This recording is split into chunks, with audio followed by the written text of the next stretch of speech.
Hey, everybody. Welcome to episode 10 of Live Well and Educate. All right, welcome back. I'm Phil. And I'm Becky. Yeah, all right. Just a quick reminder of who we are. I'm a fifth grade teacher, and I've been teaching for 15 years or so, right? Yep. Yep. Uh, been teaching fifth grade for 8 years, and all the years before that, I taught physical education, kindergarten to 12th grade. Coach multiple sports at many levels, so see a lot of kids. Yeah, absolutely. I'm currently an elementary school counselor, and this is my fourth year doing it. Prior to that, I was a high school counselor, and prior to that, I was a high school phys ed and health teacher. I've also coached multiple sports, um, and I'm also a counselor for educators. That's what brought us here. Yeah, and most importantly, we're married, so we get the education part of it. We talk about it sometimes, maybe a little too much, but we've gotten better at it, and we want to bring what we know and some of our experiences back to you, and maybe we can help you out. Help you out. Yep.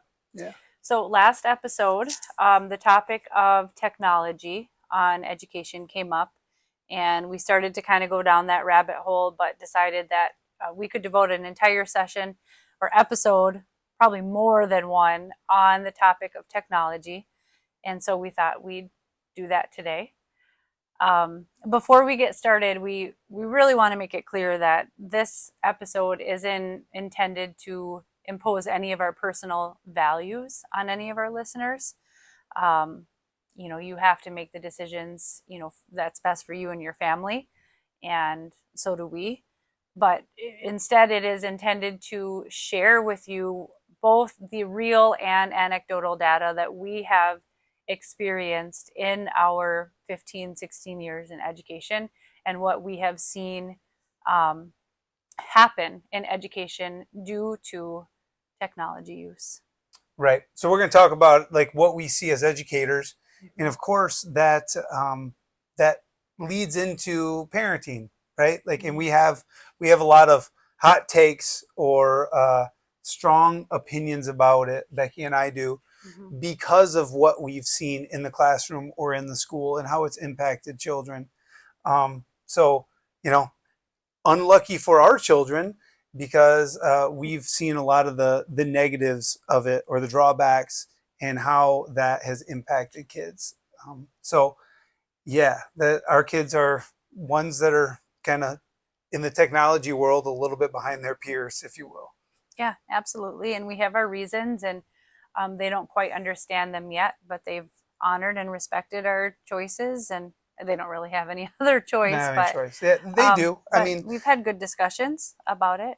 yeah. I Mm-hmm. mean, that doesn't keep them from wanting a phone, right, or wanting to jump on a screen. Any Mm-hmm. opportunity that they can. But that's where we're at, and I'm sure we'll get into it a little bit more. Yeah, for sure. Yeah, So it's not all negative, right? There are definitely pros to technology, right? Like certainly. um, I would say easier access to information in general can be a positive of technology. Would you agree? Right. I mean, and that you know that definitely is a Mm-hmm. positive. Trying to figure out how many yards Peyton Manning threw for in 2006. When you're having a debate with somebody, like, oh, I'll just throw it into Google and find it. Like, Yeah. it's awesome rather than just sitting there and being like, I don't know. That's huge. However, I would say that draws or like leads us in society into instant gratification, right? Like For sure. we like we don't have to think about it. We don't have to figure it out. We don't have to be social and maybe ask somebody that knows the question. We can just look on our phone really quickly. Right. Yeah, And absolutely. all the answers are there Hmm. right now. Yep. Yep. Another pro, some would argue, and I would maybe put a caveat to this, is that there's an increased ability to connect with others. And I would say, as adults, yes, that is a pro for children, which we'll talk about later. For adults to be able to connect with others, to be able to FaceTime with family who live across the country or a different part of the state or around the world, definite pro.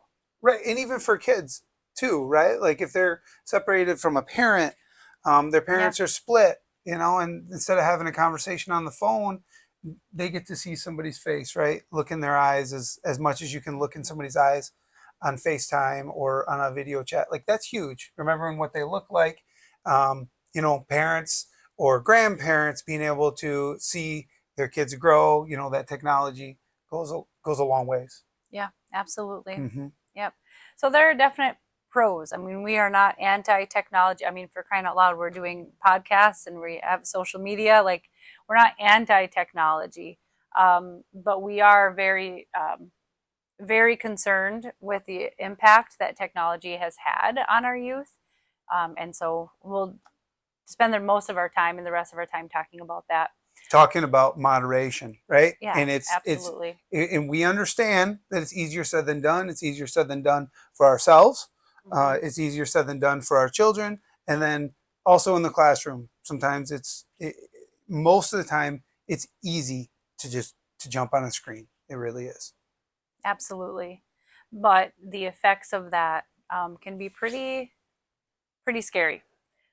So number one, like the increase of technology and screen time and internet usage leads to a decrease in physical activity. That is a fact, and it makes sense, right? You're on a screen, you're not outside shooting hoops, and we see that with our own kids. We do. I mean, I'll give you a perfect example. Mm-hmm. This week we had indoor recess because they were working on the roof out on the playground, and they had some equipment moving around, so the students weren't allowed to go out on the playground. And I was like, oh, hey, we have indoor recess today. And the kid said, yes, I like playing games on my computer more than I like playing outside. And I'm like, what? What do you mean? Mm-hmm. And we talked about it, but that kid likes it better. Like he enjoys jumping on his Chromebook and going to a game somewhere more than he likes playing basketball or running around and talking to his friends on the playground, which is worrisome. But it's easier for him, right? Like he doesn't have to be social. Maybe he found a game that he really loves, but it just, like, that is an example that proves exactly what you just said. Like it decreases physical activity. Right. Yeah. That's a perfect example. Yeah. Mm-hmm. And I mean, that's one, right? And that's an 11-year-old, but I think it does it for older, more adolescent kids as well, who have their phone at the ready all the time. Also with younger kids, let's talk kindergarten age. If they have an iPad or their parents' phone in their hand, they're less likely to get on the ground and maybe play Barbies or trucks or use their imagination. Right. Yeah, absolutely. I mean, we had a snow day on Monday, and the number of kids who did not go outside, I mean, there were probably some barriers for them being able to go outside. Not everyone has access to be able to do that where they live. But the number of kids who did not go outside and play in the first snowfall of the year was really shocking to me. And what did they do? They played video games. Right. And I bet that number increases every year. The number of kids that don't go out to play on the first snow day every year increases. Now, again, that's anecdotal. It's just like, just show of hands type of thing. But it seems like we're sliding that way very quickly. Yeah. Okay. What do you think? I know you said last week I was peppering you with questions, but I have one for you. Send it. So people might come back and say, well, I have my VR and I'm exercising with my VR. Does that count? I mean, to an extent, if you can't be outside, right? Like to an extent, yeah, you're moving. Maybe you'll get sweaty, but it's not the same for a kid. That it's not the same as a kid going outside and getting fresh air, right? Mm-hmm. Stepping off concrete into grass or into snow, sledding down the hill, being social with their friends, not on a video game. Like there's some sort of magic that happens with kids when they go outside and play, and they're not playing a video game. Right? Their imagination has to run wild. Like they have no choice. Right. And in a video game, it takes all the imagination out of it. It does it for them. Right? That's easy for them. It's Right. easy.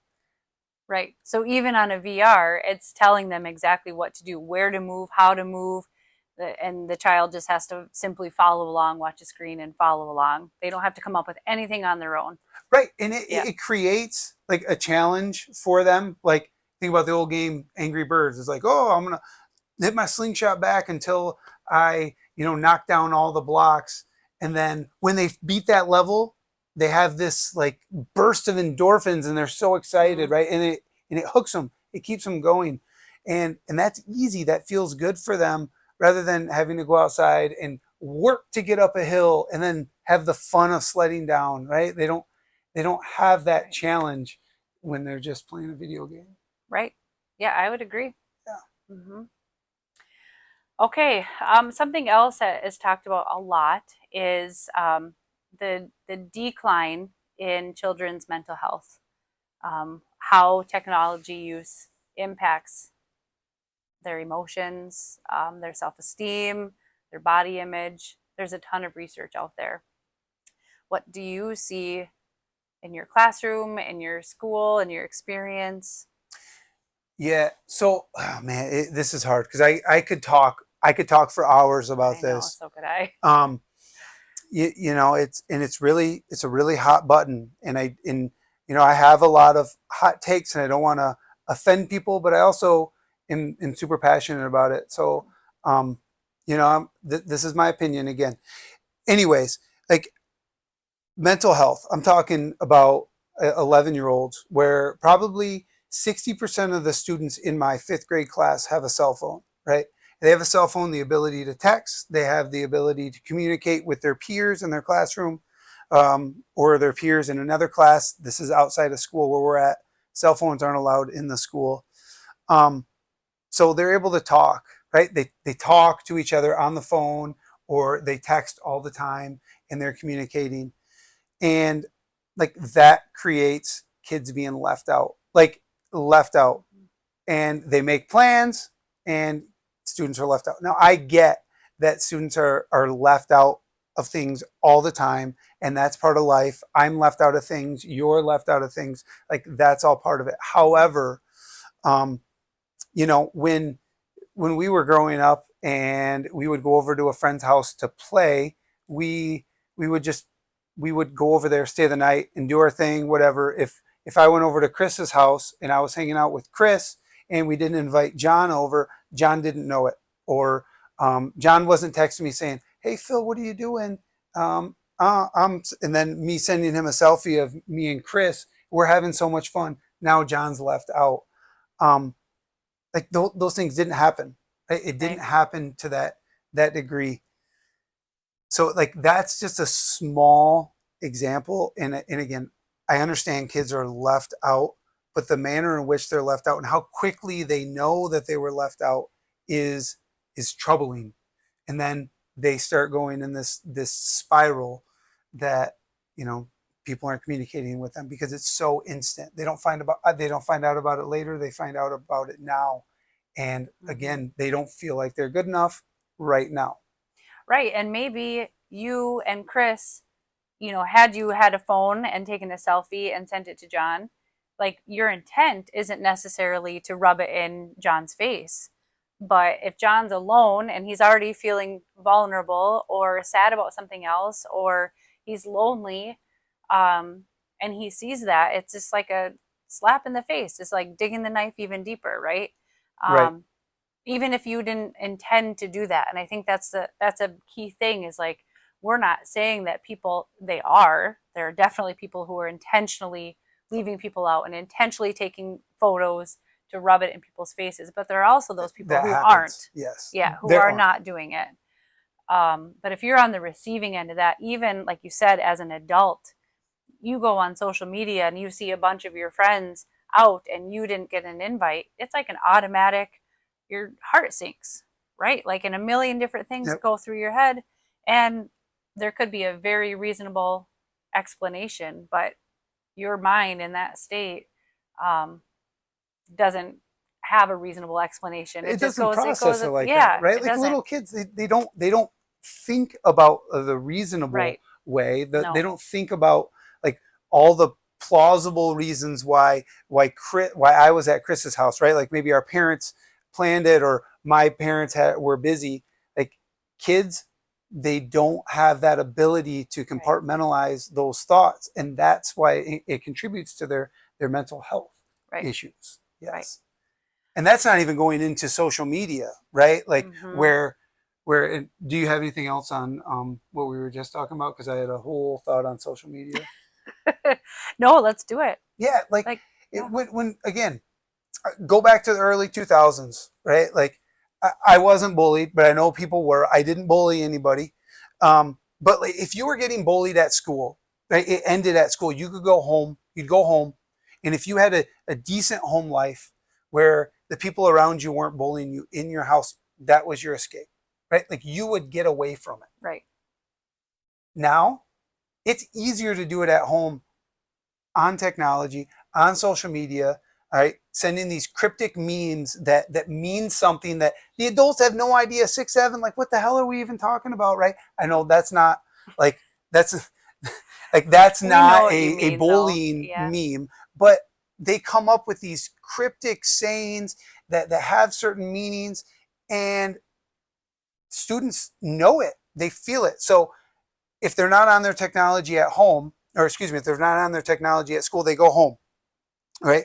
Bullied kids feeling left out jumps on social media. He jumps on Instagram, and friends from school that maybe he thought were friends or kids that are bullying him at school, they throw a picture or a meme on there and they hashtag it with a bunch of things that mean I'm bullying this kid.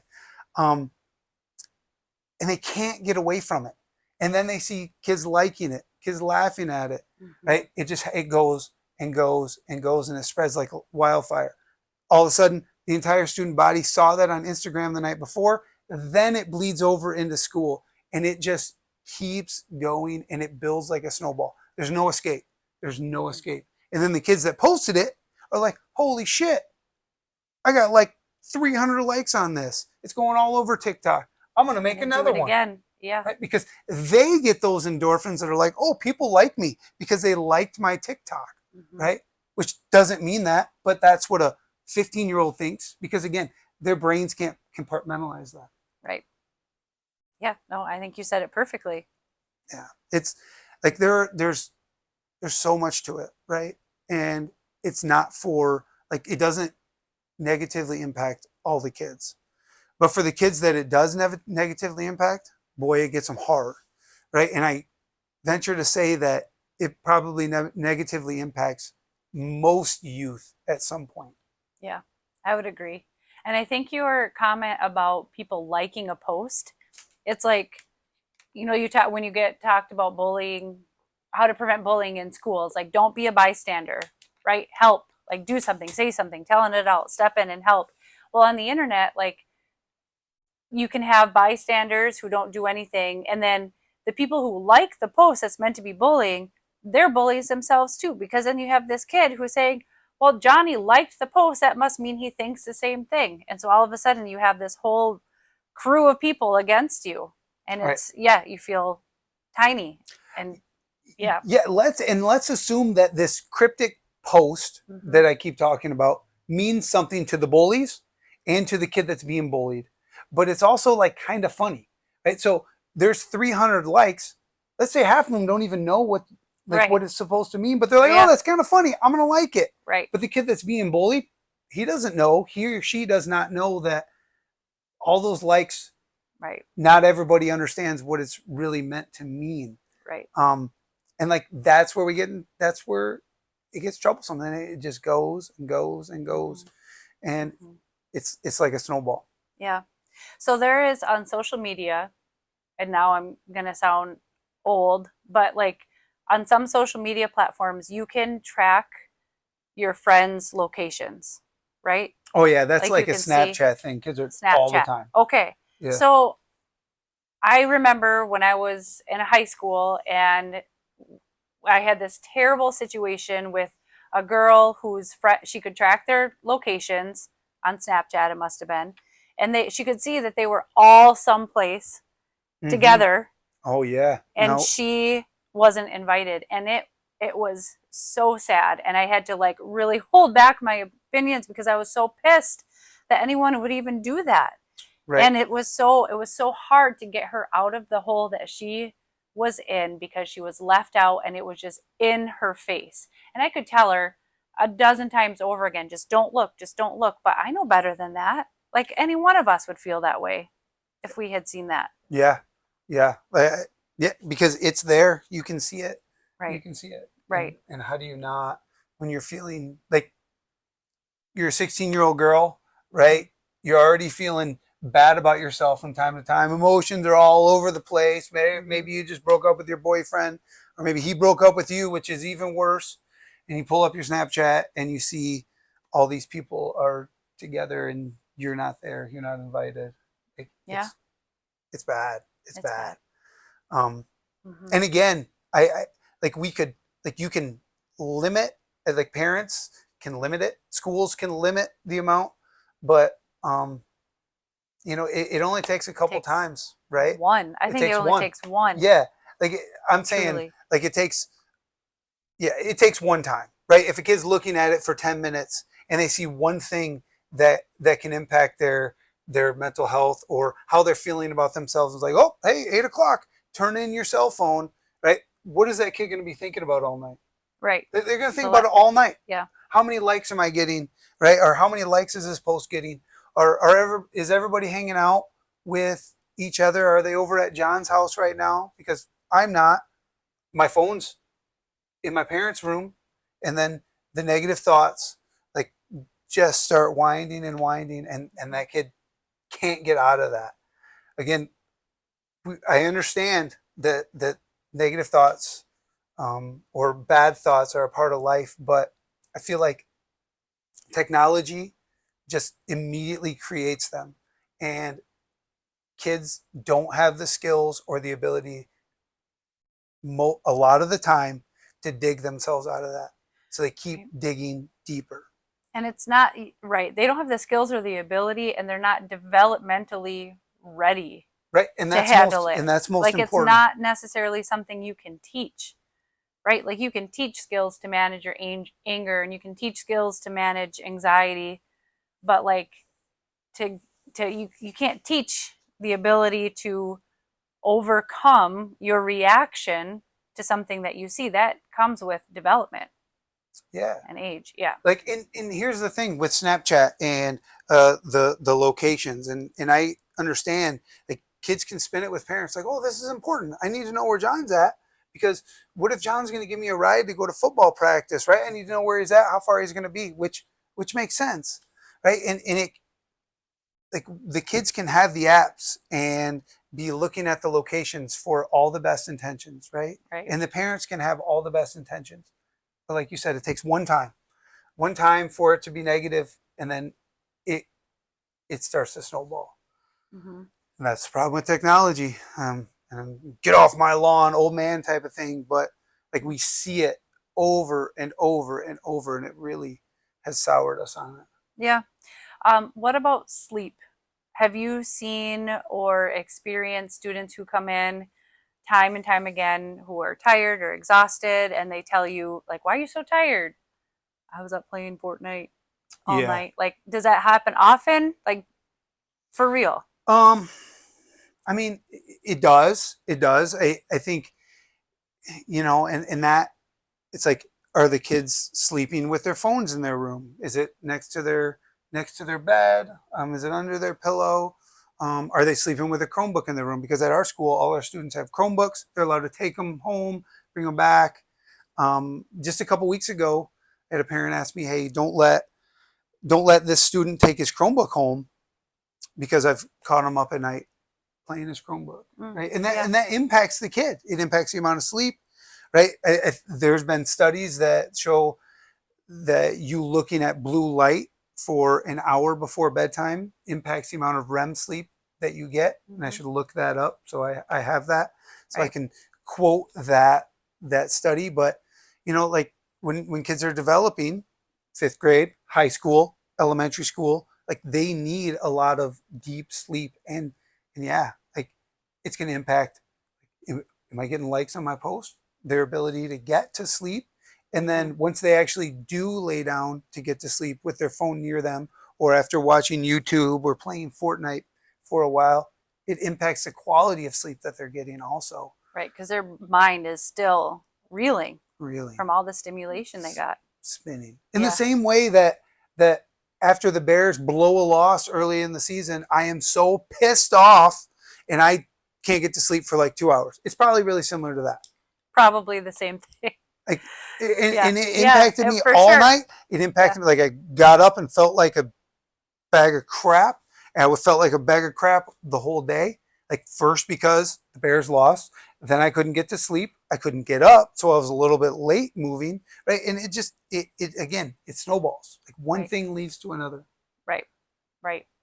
Another thing that we have experienced personally a lot is the tie between technology and the ability to regulate your emotions. And so we experience this a lot with our son. And we can see a direct correlation with his technology use and his ability to regulate himself. He's more quick tempered, he's less patient, he's more unwilling to be creative and get outside and kind of do things on his own. So we've really had to hammer down. Actually, the one time last year, I had him write not a paper, but I had him do his own research on the impact of technology on his emotions. Yeah, what do you? Because I wasn't just making it up. He No. thought I think he thought I was just making it up. Yeah. What do you think does that? Like it's I think legit. I think it's a lot of the overstimulation. Like your brain is just constantly spinning, and you're being stimulated, and then you take that away, and maybe you weren't done. You didn't finish a game, or you didn't finish a level, or you have unfinished business, right? And so that's kind of lingering, and then you're kind of angsty, like you want to get back and you want to finish that, and to go from being overstimulated to then having to entertain yourself, I think is a tough transition. Maybe easier for some than others, but for our son in particular, and for a lot of children, it is extremely difficult. Yeah, and probably a lot of the instant gratification as well. Right. Right. Like, right. I want this. I'll just throw it into Google, and I'll get my answer. You know, I want to watch this type of video. Oh, this is entertaining right now. I might actually, if I put down the screen, I might actually have to go out and think about what I'm going to do next and devise a plan on what I'm going to do. Am I going to go over to my buddy's house? What are we going to play? Nope, I'll just click on the next short on YouTube or something like that. Well, and I think that ties a lot to the instant gratification that you talked about, because that also relates to an increase, let's see how to say it, the increase in our students' ability to be resilient. I knew that would get you. Yeah, no, and like, that was actually where my head was going too, because that talks a little bit about laziness, like we talked about in the last podcast, or lack of working hard, lazy. Right. Yeah, I think so. So then, like they're feeling like angsty. They got a super quick answer. They got a super quick response, or they felt successful in this virtual world, and then in the real world, when they're required to do long division, and it doesn't come easy to them right away, they're like, what the hell? What do I do? And then they freeze. And you talk about this a lot. Like that's one of your biggest struggles. And it's not just this year. Every year, right? Is like you get so frustrated with kids who they don't have that drive or the ability to try independently over and over and over again. Resilience. Like that is the key. That is, like if I had a list of like things that are worrisome for me about our youth, resiliency would be near the top. I mean, and you bring up long division because that is a perfect example. Even 7 years ago, I saw more resiliency with students than I see now. It's just like, hey, all right, I know how to find the answer, but I know that it might take me 7 steps, but it's a long process and it's going to be hard. Like it's mind blowing how many more students now are willing to just not even try it, right? Or they don't know what 64 divided by 8 is, and they don't want to try to figure it out. Like they can have all the skills in the world to figure it out with their fingers, with like drawing pictures, but that takes steps and it takes time and it doesn't give them that answer right now. Mm-hmm. They quit and they give up. And it feeds into what we talked about in athletics, right? I want to be good now, Right. but do I want to put in the work today that's going to make me better next year or the year after? Mm-hmm. Like, and I'm finding more times than not now, the answer is no. Right? The answer is no. I want to play right now. I want to be on starting offense right now, even though I didn't put in the work in the summer or last year, because they're used to getting that instant gratification, right? They don't have that resilience to work through things that are hard, things that are challenging. Right. And I think, and maybe we talked about this in the last podcast, is I think some of them really do think that they're trying. They like do. Some of them do think like I am trying or I am putting in the work. And so like we talked about, sometimes you have to lay it out for them and model and show them, no, this is actually what this looks like. You need to try this problem 5 times, right? Mm-hmm. Or for 10 minutes before you are allowed to raise your hand and ask for help. Right. And then you feel like a jerk. Like, Yeah.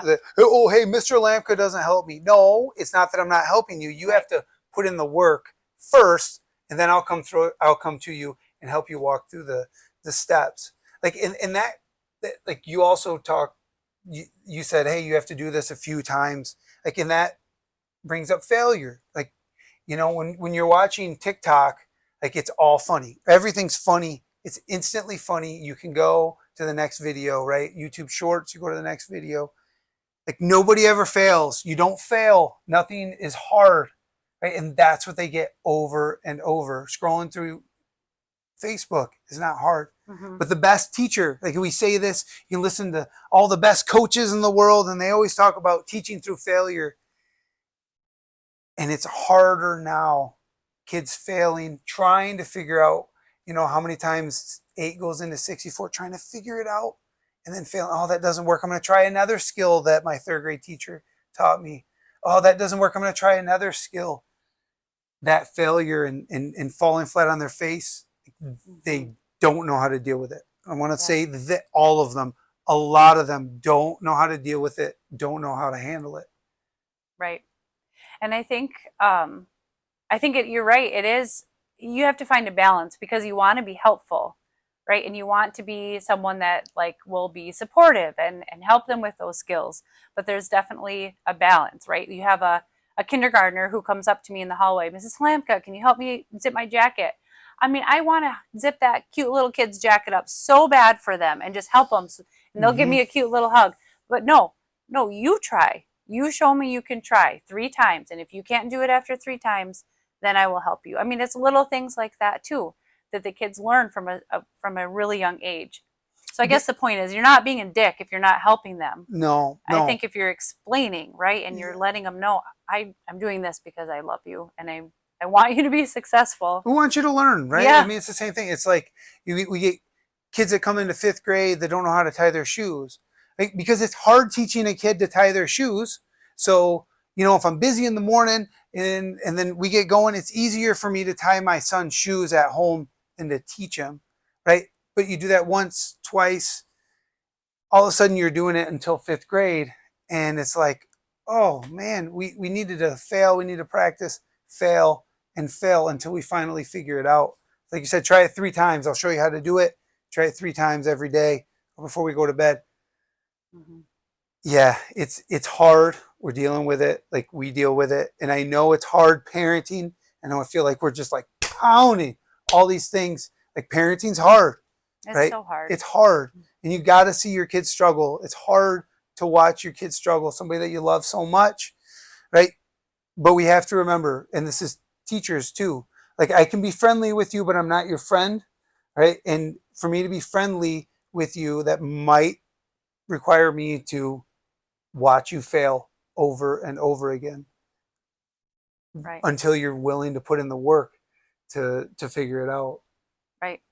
Yeah, absolutely. I don't know how I got there from technology, But It's all related. I think anyone it is. listening would be like, yeah, it makes so much sense. It's all related. The impact on mental health, the impact on physical health, the impact on your social well-being, they're all they're all huge reasons to set boundaries and set limits on technology use Yeah. for your kids. You'd be That's what it doing them a was. favor. Yeah, because there's no challenge in scrolling, right? Doom scrolling, like that's Oh, not hard. right. Yeah. That doesn't give you any challenge or any reason to fail. It's easy, instant gratification. Yeah. Yeah. Yeah. I think that you just maybe discovered our topic for our next episode. You said parenting is hard, and this is for teachers too. And I think maybe in our next episode we can talk about how a lot of times as teachers and educators were expected also to kind of be parents for a Yeah. lot of kids. Well, I mean, that's our next episode. I think we probably should get wrapping up here. Yeah. Are we even through everything we were going to talk about, or can we make this a 2-episode topic? I think that you would love to make it a 2-episode topic. I could go all day long. I could go all day long. I think we can revisit this topic at another time, for sure. Yeah, I think mean, so. I think it's important. And I think that, once we get this out there, and this is a perfect time to tell you, like, hey, if you're listening to our podcast, you enjoy what we're doing, please help us grow this podcast and help educators who we know are having the same conversations. They see the pitfalls of technology in the classroom, but then maybe are dealing with it as parents at home. How do I handle this? Help us grow the pod by giving us a like, right? 5 stars on whatever platform that you're listening to the podcast. If you're watching on YouTube, subscribe. Even if you don't come back, just give us a subscribe and a like. That will really help us get to all the people that want to hear what we're talking about, or need to hear what we're talking about to help keeping them drive forward. Yeah. Who should they share it with this week? Oh yeah, this week they need to share it with their local coach, right? Any coach that they know, either it be a youth coach or a high school coach, somebody that maybe like isn't necessarily a coach that is in education, because a lot of times there are teachers that coach, but maybe your youth coach, somebody that coaches your daughter or your son before they get into middle school and high school. Share with them, because I think a lot of this can be something that they can use as well. Yeah, absolutely. Yeah, and again, if you have questions or topics that you want us to talk about, please send them our way. Any feedback is good feedback. We appreciate it. Yeah, and particularly on this technology topic, we want to hear questions or things that you're seeing in your classroom or in your house with your kids, and we'll try to broach it and see if we can give some pointers. All right, you've got this. Yeah, we got you. Bye. See you next time.